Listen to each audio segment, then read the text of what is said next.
हाँ, याद आते हो, इसमें कोई शक नहीं कि ख्याल में आते हो।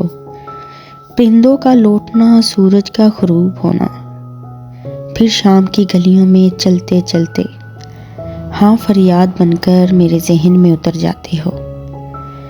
मैं जो बैठूं लिखने गज़ल कोई, तेरे मेरे प्यार की कहानी कोई, तो बनकर अल्फाज मेरी डायरी में उतर जाते हो।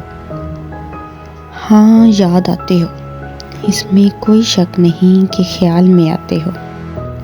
हंसती हूँ तो रो भी लेती हूँ, तन्हाई में बैठे खुद को खो भी देती हूँ। जब जब सोचा जीना दोबारा, तो फिर तुम मौत का सामान बनकर आते हो। हाँ, याद आते हो, इसमें कोई शक नहीं कि ख्याल में आते हो। Thank you.